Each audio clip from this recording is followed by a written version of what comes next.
नमस्कार, मैं हूं आपके साथ आयुषी ओझा। आप सभी दर्शकों का अन्नदाता कार्यक्रम में स्वागत करती हूं।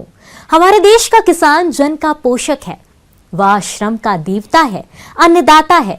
उसमें ही भारत की आत्मा निवास करती है।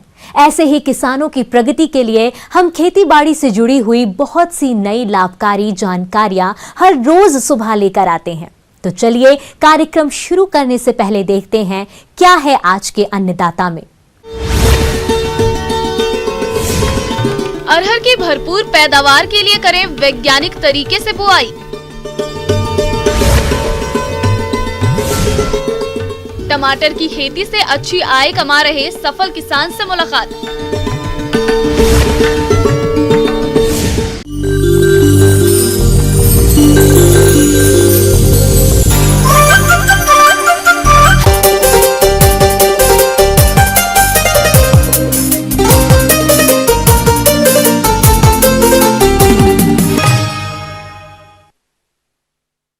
अरहर की बुआई का उचित समय आ गया है, लेकिन फसल को रोग और कीट मुक्त रखते हुए अधिक उत्पादन के लिए बीज चयन और बुआई विधि पर विशेष ध्यान देना होगा।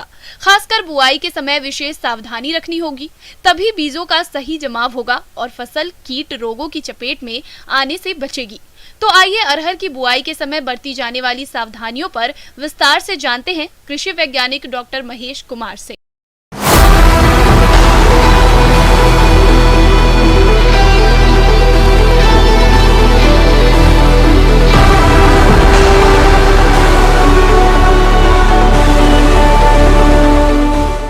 हम बात करते हैं अरहर की वैज्ञानिक खेती पर।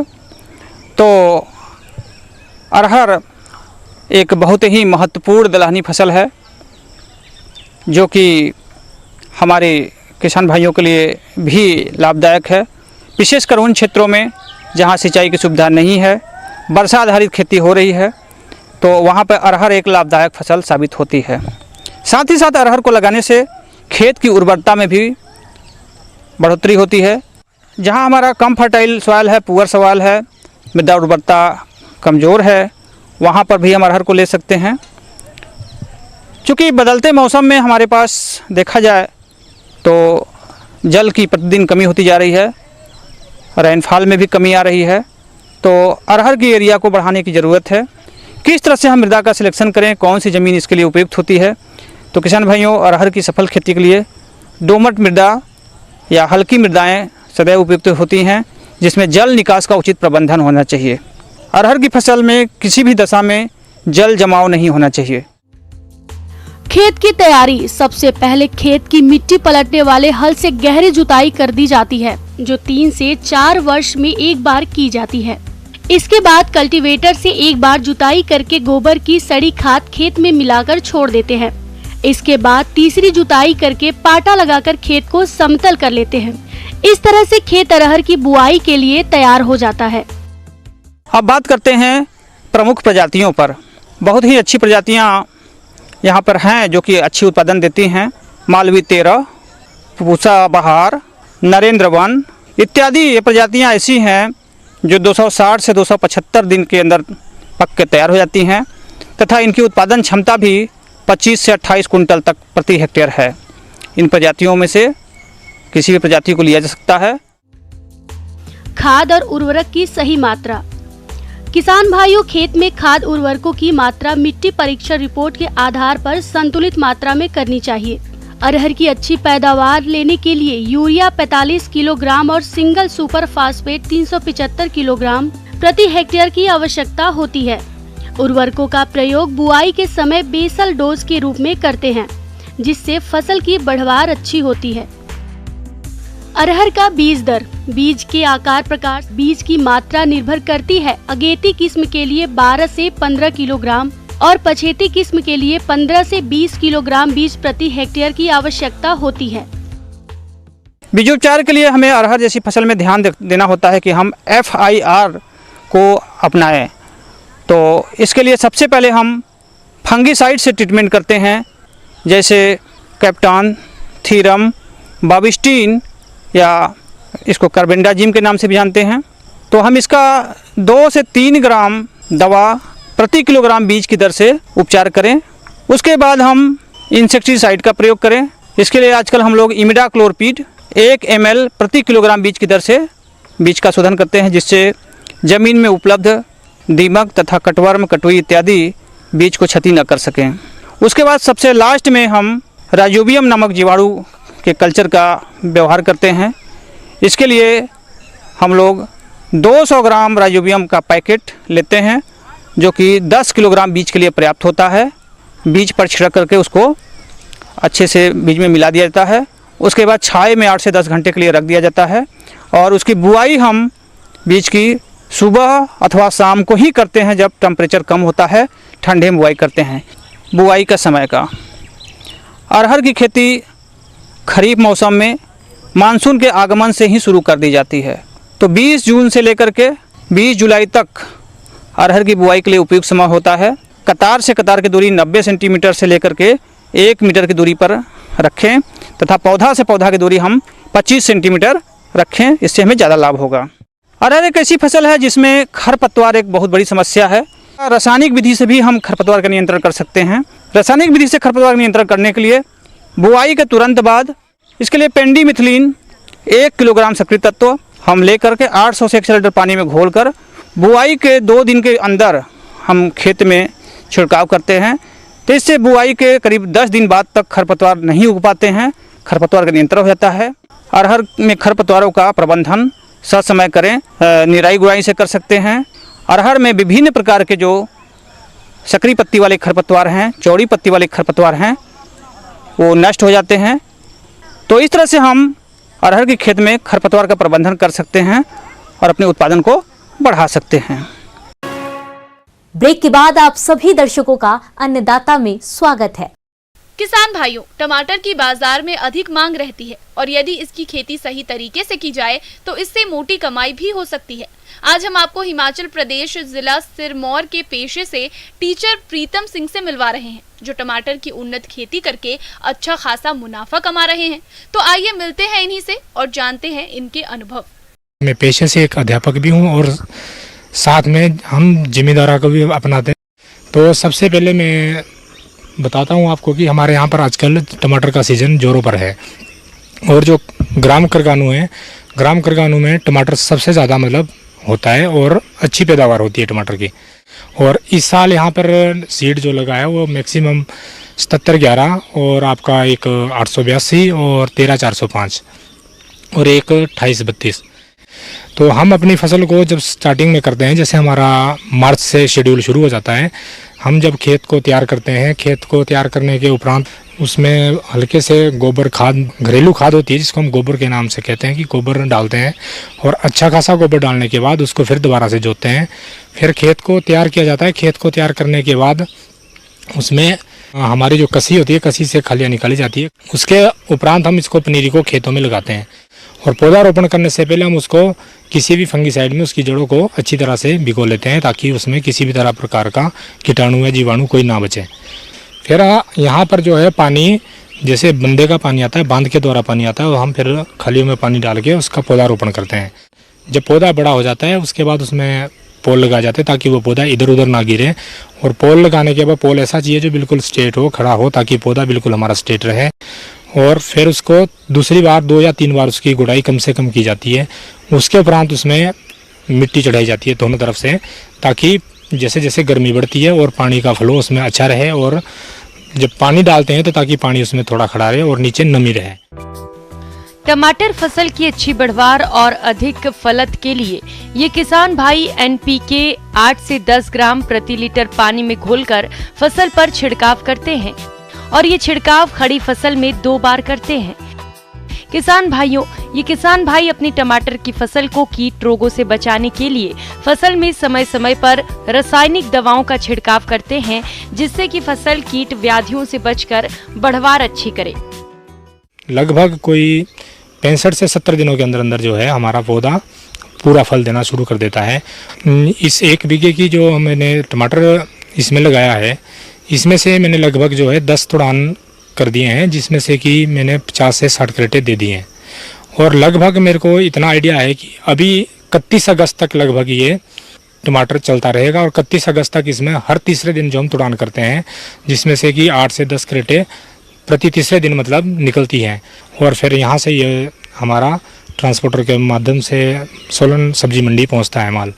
तो एक दिन की जो आमदनी के अनुसार यदि देखा जाए तो जैसे हमारा यहाँ का जो बीज जो यहाँ पे लगता है, जिस बीज को हम यहाँ पर लगाते हैं उसको हम जैसे हाइब्रिड के नाम से जानते हैं। तो हाइब्रिड के जो है 850 से 950 और 1000 तक के दाम हमें पर तीसरे दिन मिल रहे हैं।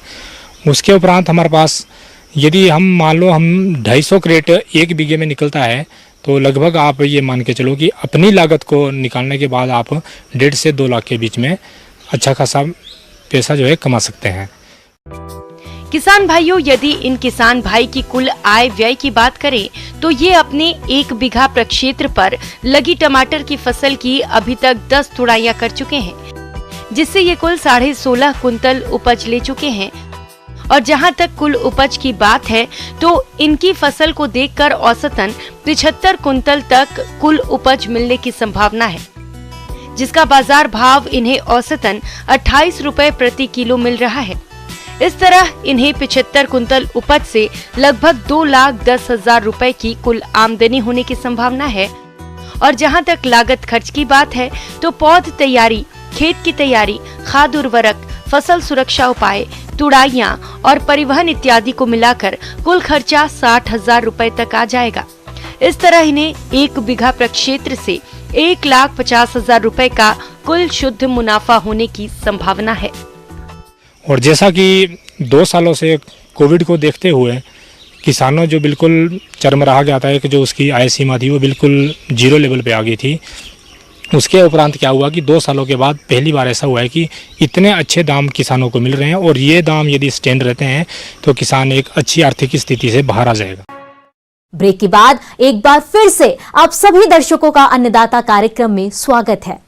हमारे प्रदेश के जिन किसान भाइयों के पास तालाब है और उन तालाबों में सिंघाड़े की नर्सरी डाली है, तो इस समय नर्सरी में खरपतवार, जल प्रबंधन और कीट रोग के नियंत्रण पर ध्यान देना होगा, तभी आपको आगे चलकर स्वस्थ पौध मिलेगी। तो आप स्वस्थ पौध प्राप्त करने के लिए इन सभी कार्यों को किस प्रकार से करें, इस बारे में जानकारी के लिए मिलते हैं कृषि वैज्ञानिक डॉक्टर उल्फत सिंह धाकड़ से।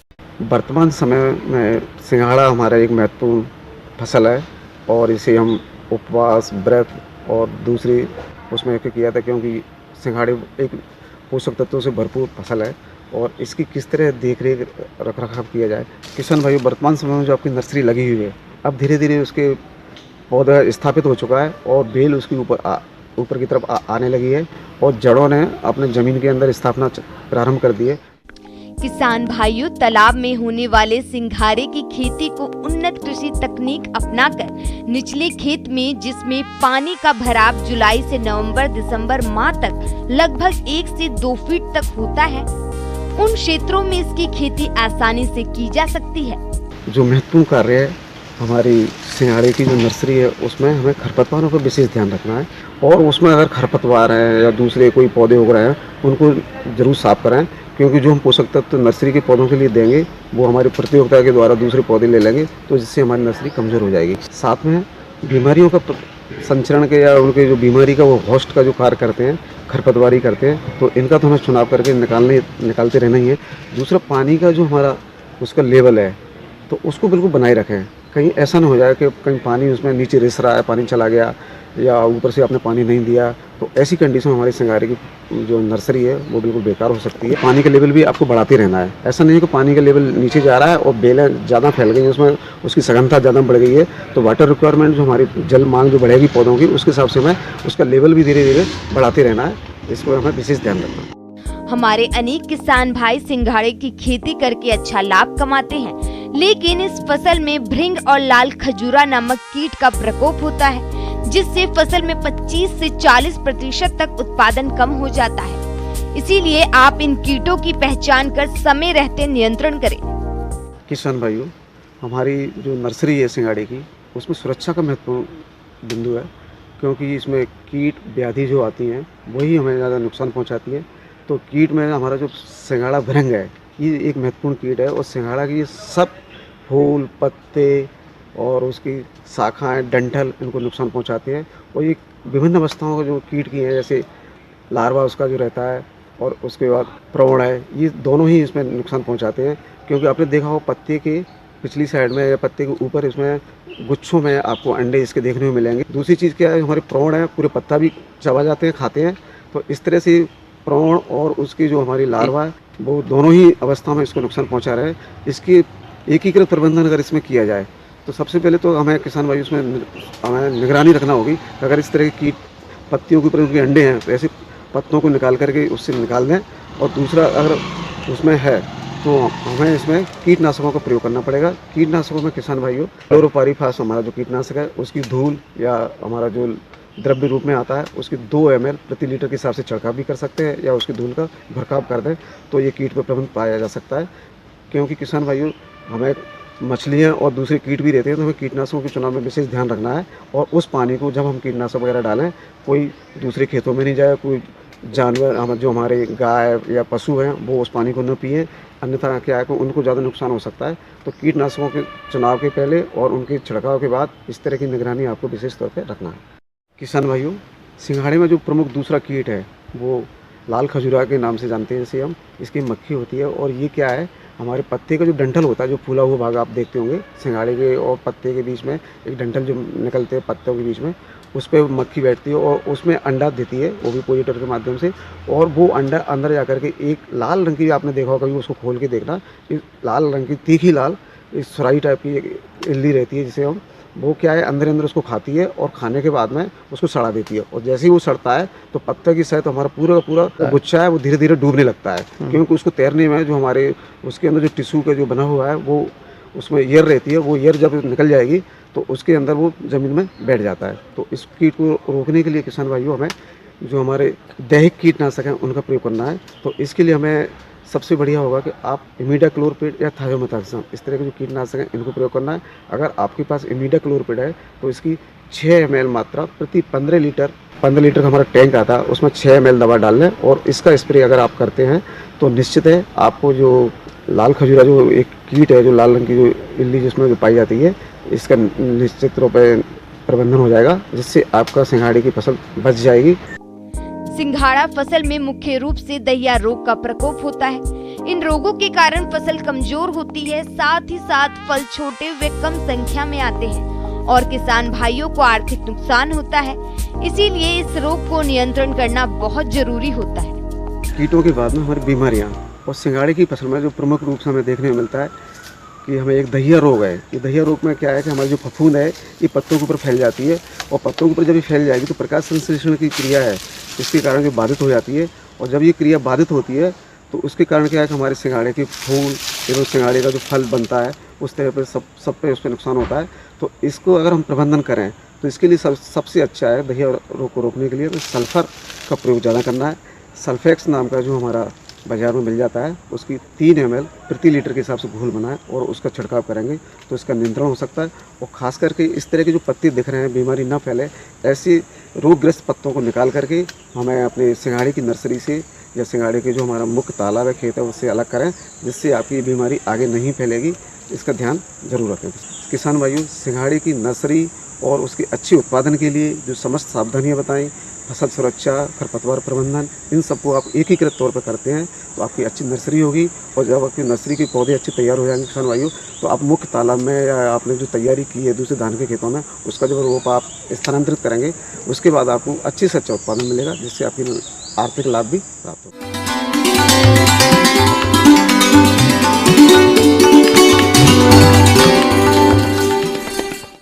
आइए जानते हैं अन्नदाता निशुल्क फोन के माध्यम से पूछे गए समस्याओं का समाधान। अन्नदाता निशुल्क फोन संपर्क सेवा के माध्यम से पूछे गए प्रश्नों में से आज हमने जिस प्रश्न को कार्यक्रम में शामिल किया है उसे पूछा है ग्राम मगरा, जिला उदयपुर के कृषक भालचंद ने। ये खरगोशों में आने वाली समस्याओं के समाधान के बारे में जानकारी चाहते हैं। तो भालचंद जी, आपकी जानकारी के लिए प्रस्तुत है कार्यक्रम का ये अंश। खरगोश मांस, चमड़ा, ऊन और मनोरंजन के लिए पाला जाता है। चमड़ा, मांस और ऊन के लिए अधिकतर किसान इनका पालन कर रहे हैं। खरगोश पालन का जो भी मकसद हो, आपको इनके हेल्थ का ध्यान रखना जरूरी है, जिससे इनसे होने वाले मुनाफे में कोई कमी न हो। अगर आप पशुपालन से जुड़ा हुआ कोई भी बिजनेस कर रहे हैं तो आपका देखरेख और प्रबंधन ठीक नहीं है तो कई समस्याएं और बीमारियां आपके बिजनेस को घाटे की तरफ ले जाएंगी। इसलिए पहले देखरेख और प्रबंधन सही रखें और अगर कोई समस्या आ जाती है तो उसका उपचार भी समय पर जरूर करें। खरगोश की अगर बात करें तो उनमें अपच की अधिक समस्या आती है, जो आमतौर पर जगह बदलने के कारण आहार में बदलाव से होता है। ऐसे में जब आप इनको किसी दूसरे जगह से लाते हैं तो वहाँ जो आहार दिया जाता रहा हो वही अपने यहाँ भी दें और फिर धीरे धीरे बदलाव करें। ऐसा करने से अपच की समस्या नहीं रहेगी। दूसरी जो समस्या आती है उसमें खरगोशों के कान में गंदगी जमा होने की समस्या आती है। इस बीमारी से बचाव के लिए केज की साफ सफाई जरूरी है और कैंकर से ग्रस्त खरगोश के कान में बेंजाइल बेंजोएट दवा की 2 से 3 बूंदे मात्र रुई से लगाकर कान में डालते हैं तो शुरुआती अवस्था में आसानी से कंट्रोल किया जा सकता है। इससे पूरी तरह कंट्रोल हो जाता है। तीसरी समस्या है आंखों से पानी आने की। यह समस्या खरगोशों के आवास में अधिक नमी होने से आती है। इससे बचाव के लिए केजों की बर्निंग और साफ सफाई करते रहें जिससे अधिक नमी नहीं आए।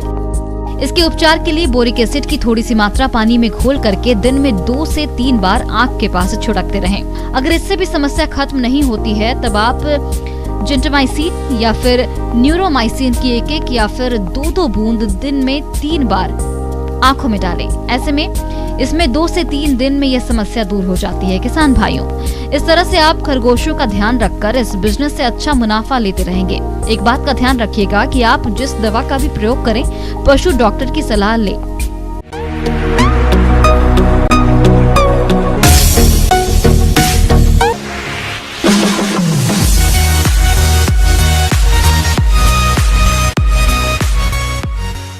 एक नजर डालते हैं राज्य के कुछ मंडियों के प्रमुख फसलों के बाजार भाव पर।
किसान भाइयों, कृषि संबंधित समस्या और सुझावों के लिए आप हमें इस पते पर संपर्क कर सकते हैं।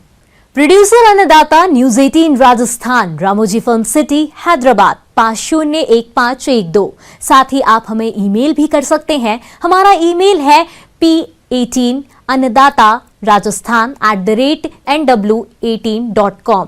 इसके अतिरिक्त आप हमें निशुल्क हेल्पलाइन नंबर 18008892 163